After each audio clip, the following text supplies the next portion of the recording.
a red flower tucked behind her ear. That was the sign he was looking for. Blake Harrison, a millionaire exhausted by fame and empty promises, went on a blind date hoping for something real. But when he touched the shoulder of the woman with that flower, she turned and he froze. Bella Ashford, the woman he had never stopped loving. And beside her, 2 children he never knew were his. One wrong table, one moment, and everything changed. A story of lost chances, hidden truths, and the kind of love that refuses to fade. Before we dive into the story, comment below where you're watching from. Enjoy the story, everyone. The small-town cafe was warm and inviting, a quiet haven compared to the glittering chaos Blake Harrison had left behind in the city. The wooden beams, soft lighting, and scent of fresh coffee created a setting that felt more real than any 5-star restaurant he had dined in over the years. He stepped inside, taking a slow breath, trying to calm the nervous energy that hummed through his veins. He wasn't here as Blake Harrison, the millionaire. Here, no one knew him. No one cared about his money, his name, or the weight of his reputation. Tonight, he was just Blake, a man looking for something true. His best friend had insisted this was the place. "No one knows you in Willow Creek," Matt had said. "And even if they did, people here don't care. You want real? This is where you'll find it." Blake wasn't sure if he believed that, but he was tired of the false smiles of women who saw his bank account before they saw his eyes, of the loneliness that clung to him no matter how crowded the room. He scanned the cafe, his heart beating a little too fast for comfort. He was supposed to meet a woman, a blind date arranged by someone Matt knew. The only clue, she'd be wearing a red flower in her hair. And there it was. A flash of red tucked behind the ear of a woman sitting alone near the window. Her back was to him, dark hair falling in soft waves down her shoulders. Blake hesitated only a moment before weaving between tables, drawn to that small splash of color like a beacon. He didn't notice the small figures seated opposite her, hidden by the angle and the curve of her body. He only saw her, the red flower, and the promise of a fresh start. With a tentative hand, he touched her shoulder gently. She turned, a polite smile already forming on her lips until her eyes met his. In that instant, the world seemed to stop. The clatter of dishes, the hum of conversation, the music playing softly from the radio, all of it faded into silence. Blake's breath caught in his throat. "Bella." Her smile vanished, replaced by a look of shock so raw it mirrored his own. For a heartbeat, neither of them moved. It had been 4 years, but it felt like both yesterday and a lifetime ago. Bella Ashford, the woman who had vanished without a word, leaving him with nothing but memories and unanswered questions. And now here she was, more beautiful than he remembered, with eyes that still haunted his dreams. And then he saw them. 2 pairs of wide, curious eyes stared up at him from across the table. A little girl with a mop of dark curls and a boy with a stubborn tilt to his chin that looked achingly familiar. Twins. His heart dropped to his feet. He didn't need to ask. He knew. "Blake," Bella breathed, her voice barely a whisper. The color drained from her face, and she looked as if she wanted to sink into the floor. "Bella," he said, his voice low, steadying himself against the whirlwind of emotion threatening to sweep him under. The twins glanced between them, sensing the tension, their innocent faces filled with questions they didn't know how to ask. I'm sorry," Bella stammered, recovering first. She reached up to adjust the flower, as if that would somehow undo the moment. "I didn't expect." "Neither did I." Blake forced a breath past the tightness in his chest. He pulled out the chair opposite her, his movements slow, as if afraid one wrong move would shatter the fragile bubble around them. "May I?" She hesitated, then nodded, her eyes wide, wary. "Of course." He sat, glancing again at the children. The girl offered him a shy smile, while the boy studied him with serious eyes that felt far too familiar. Blake swallowed hard. He could see himself in that gaze, in the set of that jaw. How could he not have known? How could she have kept this from him? The waitress appeared, blissfully unaware of the storm brewing at the corner table. "Coffee? Tea? Anything else?" she asked cheerfully. Blake barely heard her. Bella ordered something he didn't register what, and the woman disappeared again, leaving them in the heavy silence. Why didn't you tell me? The words slipped out before he could stop them, quiet but filled with the weight of 4 years of confusion, of longing, of hurt. Bella looked down at her hands, folded tightly on the table. I didn't plan this, she said softly. You weren't supposed to be here. And yet here we are. His voice was gentler than he felt. The children's presence tempered his anger, wrapped it in layers of caution. She nodded, blinking hard as if willing herself not to cry. I don't know what to say. Maybe start with their names, he said, glancing at the twins again. The girl spoke up first, eager to fill the silence. I'm Carrie, she said brightly. And I'm Adam, the boy added, his tone protective, his little body leaning subtly toward his sister as if shielding her. Blake's heart clenched. Carrie and Adam. His children. His and Bella's. The truth of it hit him like a wave, leaving him breathless. They're beautiful, he said, his voice thick. Thank you, Bella whispered, finally meeting his gaze. And in her eyes, he saw everything, the regret, the fear, the love she'd never stopped feeling, no matter how hard she'd tried. The twins chattered quietly between themselves, unaware of the gravity of the moment. Blake watched them, the way they moved, the way they mirrored each other, and he felt something inside him begin to shift. Whatever happened next, he couldn't walk away. Not now. If you're still here, you're amazing. Hit like if you love true stories, it helps us keep going. The waitress returned, balancing a tray with steaming mugs and a plate of pastries no one had ordered. She smiled, oblivious to the tension at the table, and set everything down before retreating, leaving them in a silence so thick Blake could feel it pressing against his skin. Bella's hands trembled slightly as she wrapped them around her cup. The twins reached for a pastry, their small fingers brushing crumbs onto the table. Blake watched them, every movement etching itself into his mind as if he could somehow make up for the years he'd lost by memorizing them now. He cleared his throat. So, he said quietly, struggling to find his footing in this moment that felt both surreal and painfully real, you live here. Bella nodded, not trusting her voice at first. Since just after I left. Blake's jaw tightened, but he kept his voice even for the children's sake. Why here? She stared into her cup. My parents live nearby. I didn't know where else to go.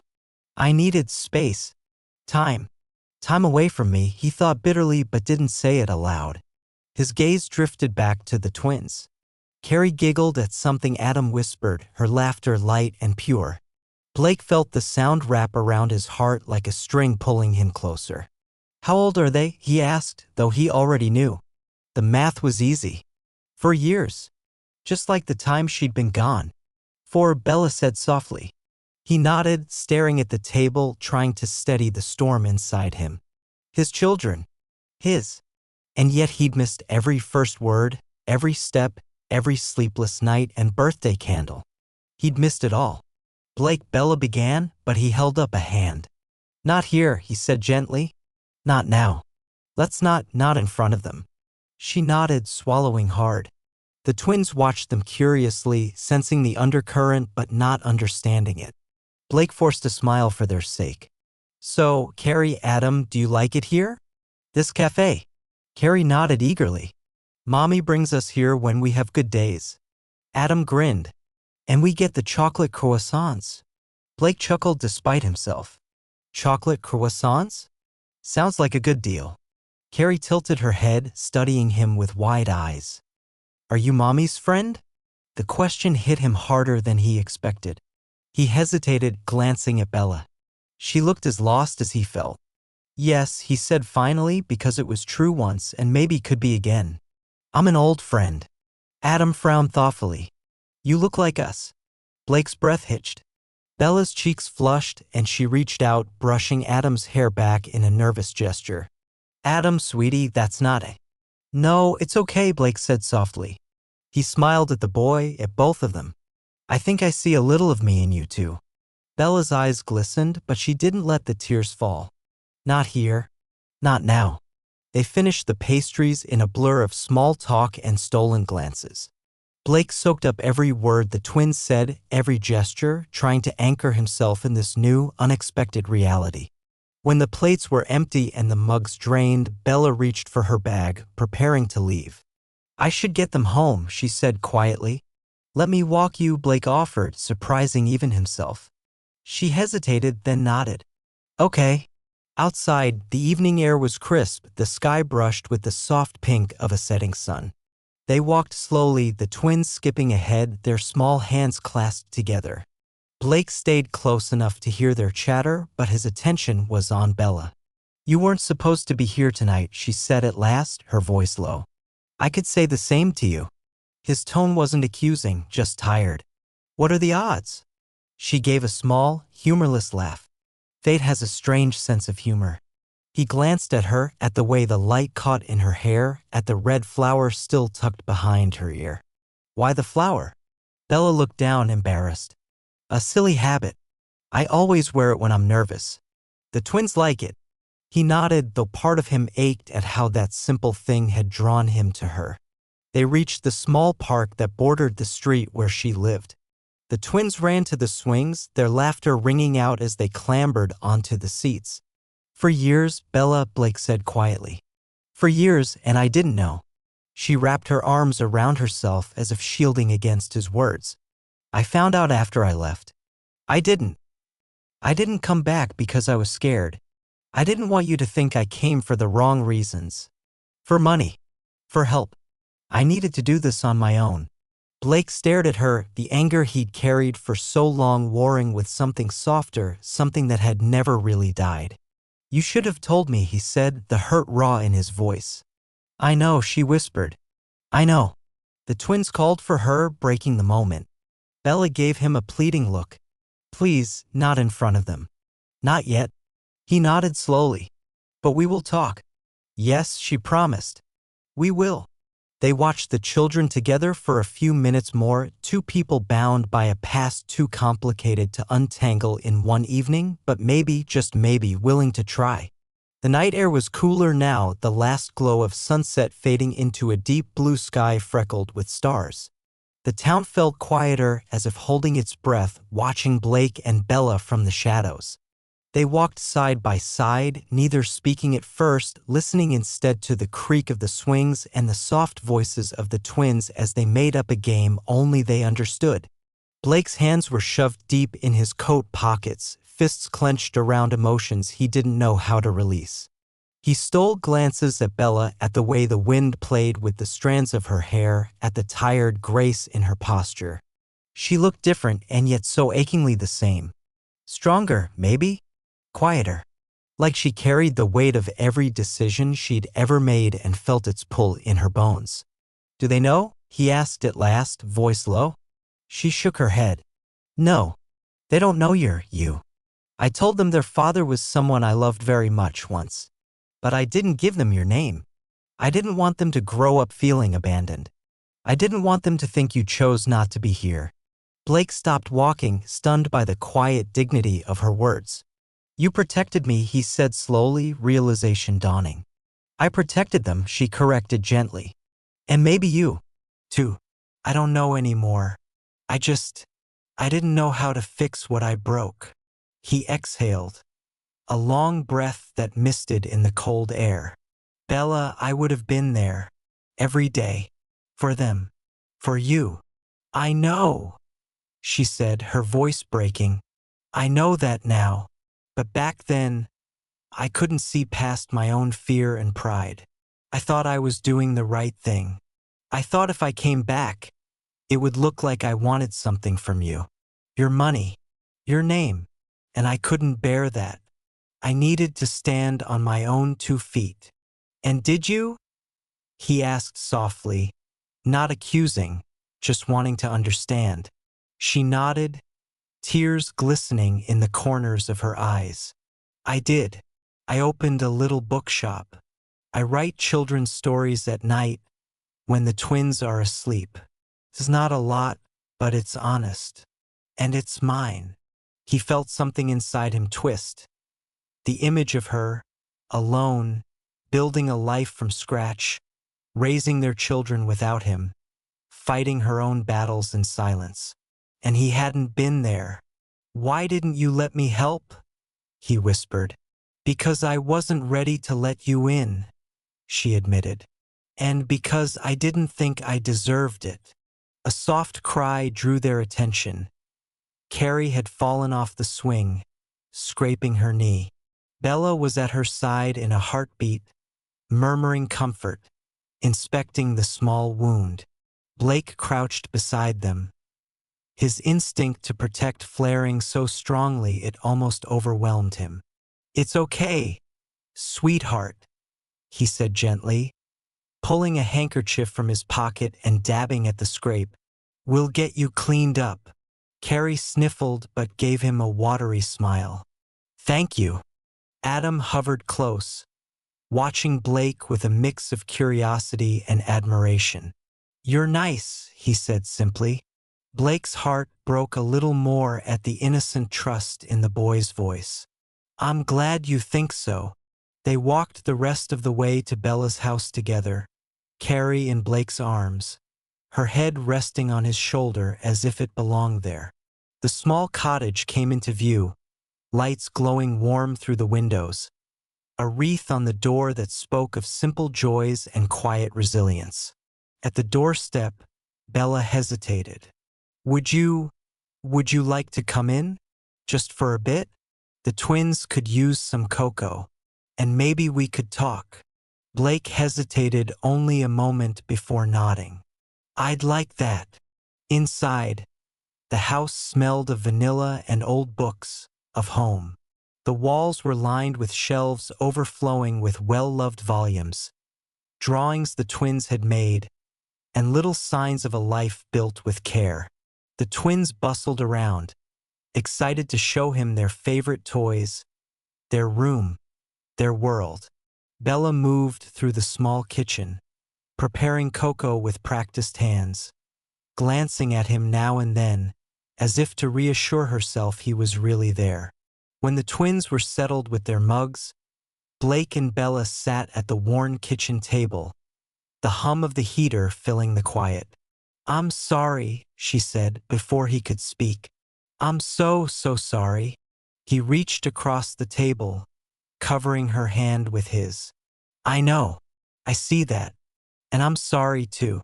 For whatever I did that made you feel you had to run." "It wasn't you," she said quickly. "It was me. I was selfish. I was scared. I thought love should be easy. And when it wasn't, I didn't know how to stay and fight for it." He squeezed her hand gently. "And now, she said, meeting his gaze, "I know nothing worth having comes easy. And I know I still—" She stopped herself, biting her lip. Blake's heart pounded. "Still what, Bella?" She shook her head, tears spilling now. "I still love you. I think I always have." The words hung between them, fragile and precious. Blake felt them fill every empty corner he'd carried inside him for 4 long years. "I love you too," he said, his voice rough with emotion. "And I never stopped." They sat in that moment, the past laid bare, the future uncertain, but something real at last between them. A thread of hope, woven from regret and forgiveness, and the promise of something new. The twins fell asleep not long after their cocoa, worn out by the excitement of the evening and the comfort of familiar routines. Bella carried Carrie to bed, her small form nestled against her mother's shoulder, while Blake gently lifted Adam, feeling the boy's weight, the warmth of him, the soft puff of his breath against Blake's neck. It felt right. It felt like something he should have known long before tonight. In the quiet that followed, they stood in the small living room, the glow of a single lamp casting gentle light over the space. The house was still, the kind of stillness that invited truths long buried to finally rise. "Do you want to see their room?" Bella asked hesitantly. Blake nodded. She led him down the short hallway and pushed open a door painted pale yellow. Inside, the room was cozy, filled with books, stuffed animals, and drawings taped to the walls.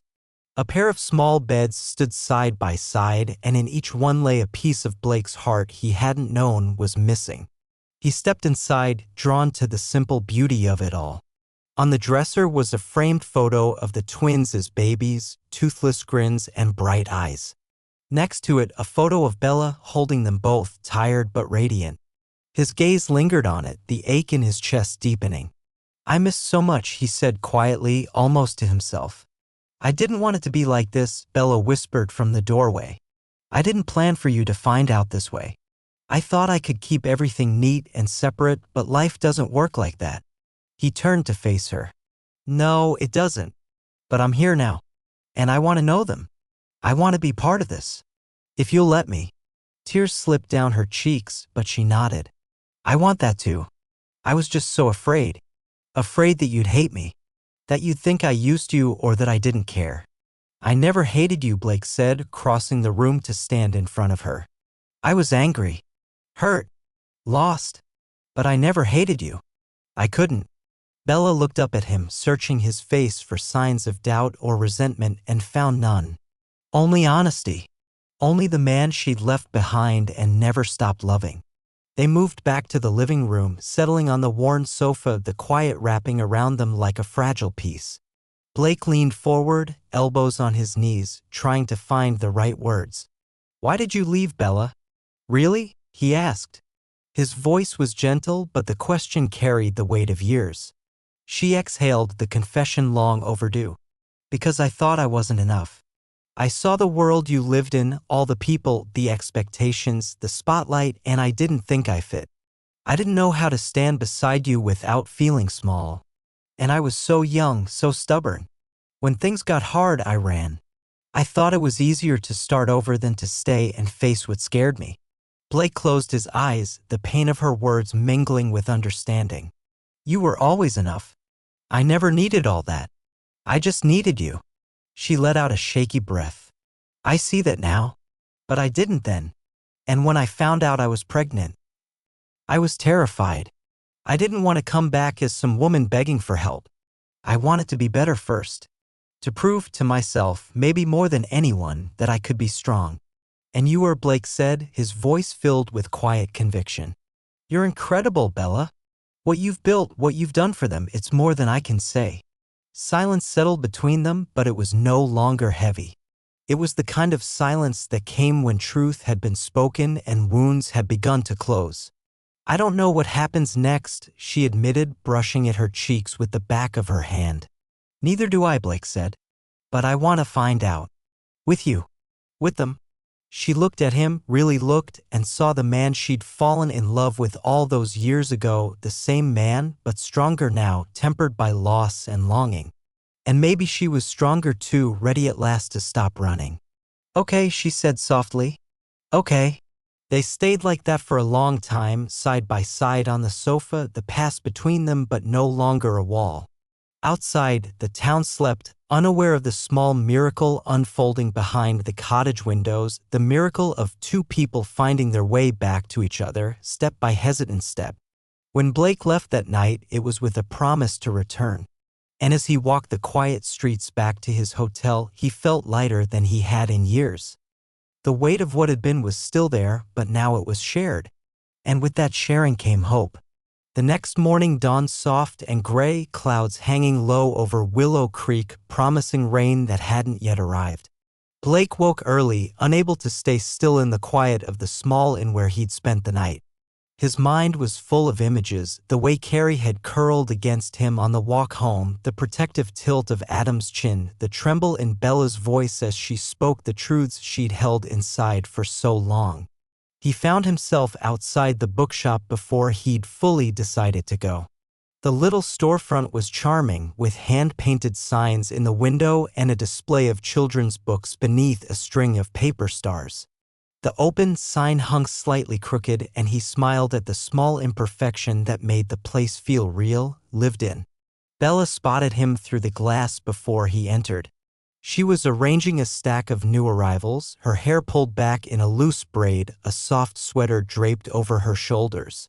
She froze for just a moment at the sight of him, then offered a tentative smile that warmed him more than he expected.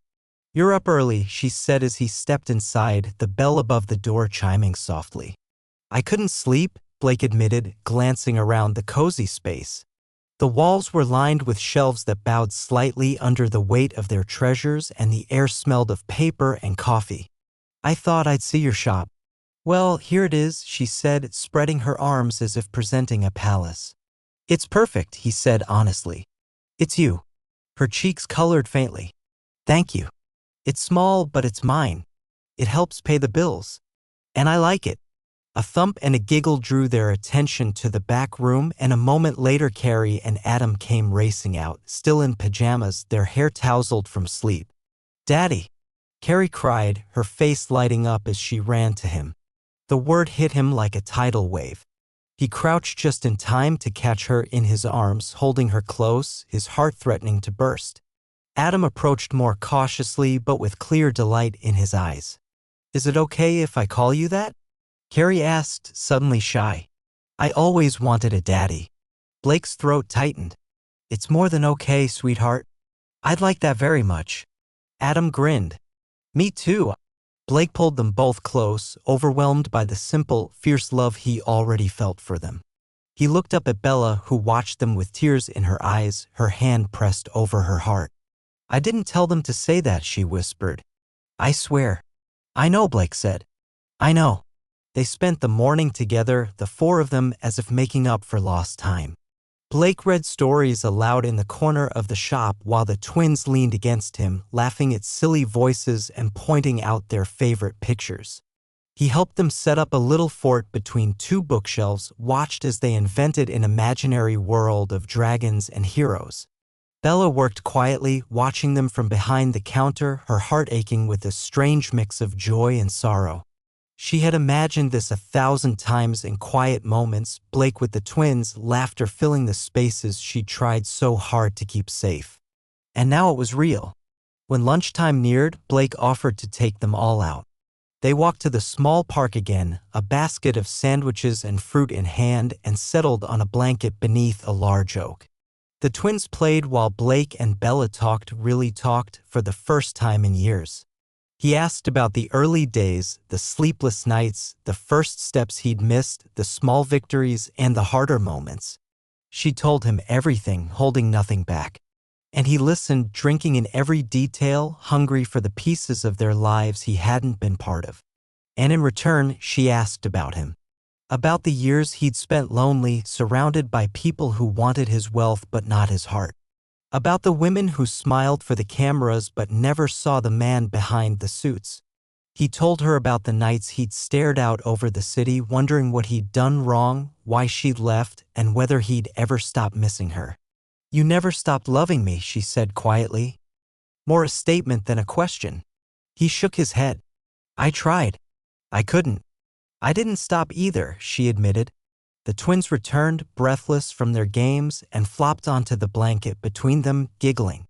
Blake tousled Adam's hair, his heart full in a way it hadn't been in so long. "Can we do this again tomorrow?" Carrie asked, hopeful. Blake glanced at Bella, who nodded. "Yes," he said.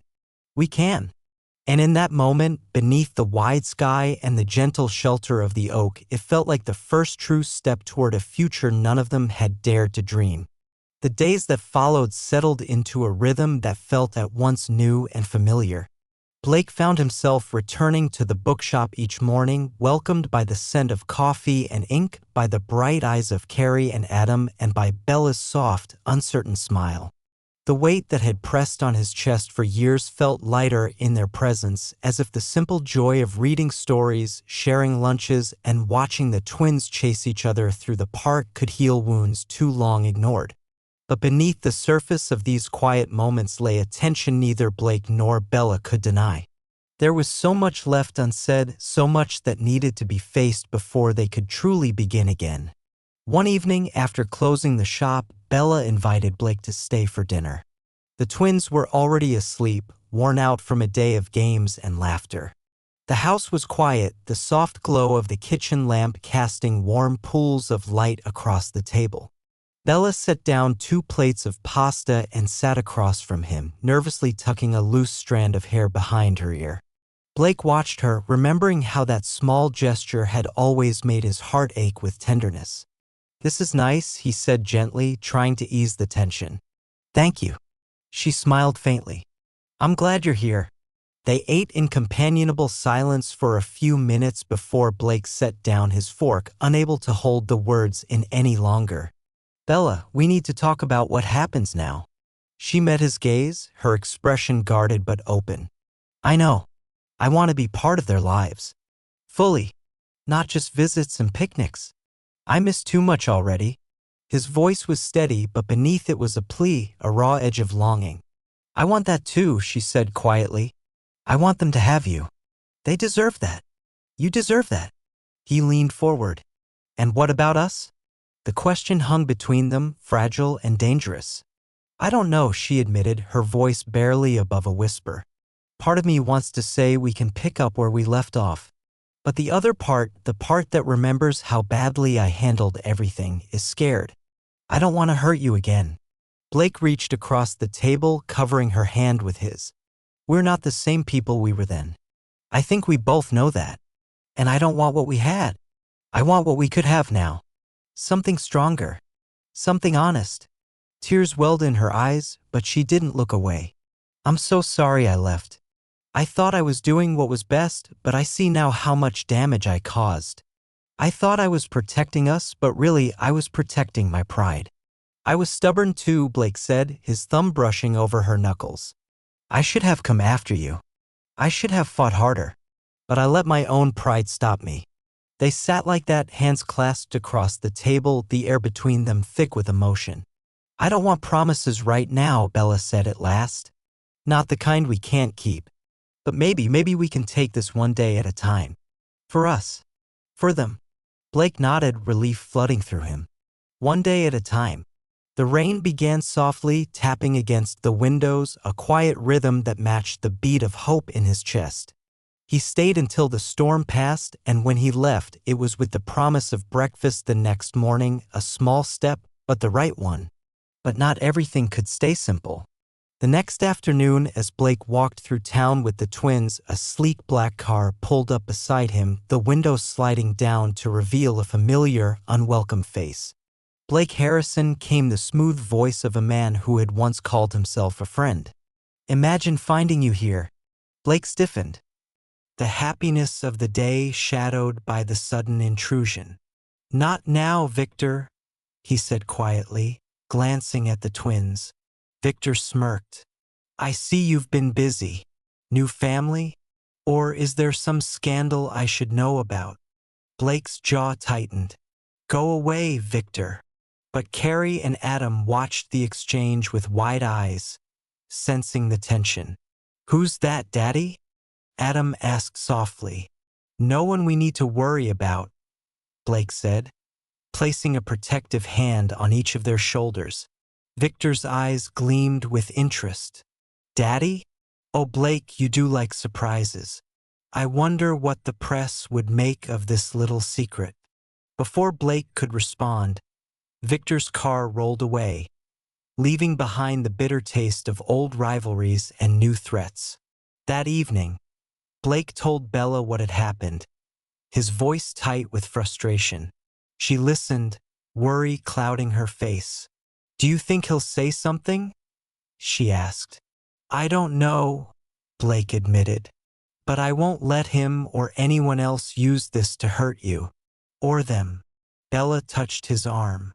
"We'll face it together." And in that simple promise, Blake found strength. Whatever storms lay ahead, they wouldn't face them alone. The following days blurred together in a mix of quiet joy and undercurrents of tension. Blake spent as much time as he could with Carrie and Adam, savoring every laugh, every question, every little hand slipping into his as they walked. The children bloomed under his attention, their world growing richer with each moment he shared. But beneath it all, both Blake and Bella felt the shadow Victor's appearance had cast. It came to a head one cool afternoon when Blake returned to the shop to find Bella pale, holding her phone in a trembling hand. "What's wrong?" he asked, Heart hammering. She handed him the phone. The screen showed a gossip website, the headline in bold, Millionaire Blake Harrison's secret family in Willow Creek. Beneath it, a grainy photo of him and the twins in the park. Blake's stomach turned. He scrolled through the article, speculation, half-truths, cruel jabs at Bella, hints at scandal. His blood boiled. "I'm so sorry," Bella whispered, tears brimming. "I didn't want this for you. I didn't want to bring this into your world." "No," Blake said firmly, setting the phone aside. "This isn't your fault, and this isn't your mess to clean up. It's mine." He pulled her into his arms, holding her tightly as she shook with silent sobs. "I should never have let him get close," Blake muttered. "But we'll deal with this. Together." "How?" she asked, her voice muffled against his chest. "By telling the truth," Blake said. "Our truth, on our terms." That evening, as the twins slept upstairs, Blake drafted a statement.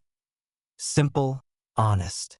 He spoke of finding the family he never knew he'd lost, of choosing love over pride, truth over silence. With Bella's permission, he sent it to a trusted journalist who'd always respected his privacy. The article that followed changed everything. It told their real story. Not the gossip, not the speculation, but the tale of a man who'd found what mattered most where he least expected it. The world, surprisingly, responded with warmth. Messages poured in. Congratulations, support, admiration for the honesty, and the courage it took to share their journey. Relief mingled with hope as the storm passed. And with it came something new, possibility. A week later, Blake stood outside the bookshop, watching as Bella read aloud to a group of children gathered for story time. Carrie and Adam sat front and center, beaming with pride. The sun streamed through the windows, casting the room in gold.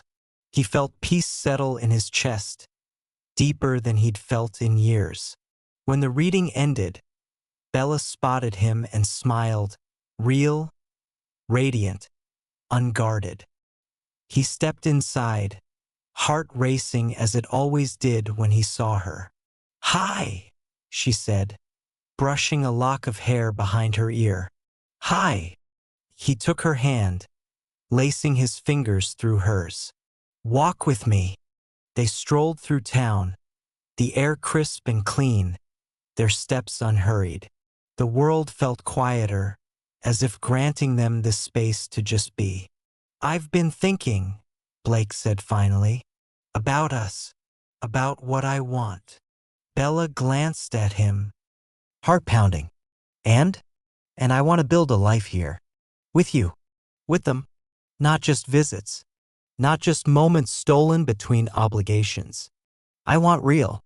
I want every day. The good, the hard, all of it. Tears pricked her eyes, but they were happy tears. "I want that too. I'm just scared." "So am I," he admitted. "But I'm more scared of not trying. Of letting this slip through my fingers again." She stopped walking, turning to face him fully. "Blake, I don't have much to offer. Just me. Just this little life I've built." He cupped her cheek, his thumb brushing away a tear. "That's all I've ever wanted. You. Them. This." A breeze stirred the leaves around them as she leaned into his touch. "Okay," she whispered. "Okay." They returned to the house together, hand in hand, the future no longer a thing of shadows and regrets, but of hope and shared dreams. That night, as Blake tucked the twins into bed and kissed their foreheads, he felt something shift inside him, a sense of belonging, of purpose, of home. He looked at Bella standing in the doorway and saw the same reflection in her eyes. Whatever came next, they would face it as a family. And for the first time in years, that was enough. How would you rate this story from 0 to 10? Did you enjoy it? Let us know in the comments, and don't forget to like, subscribe, and share if you want more beautiful stories like this. Thank you for watching.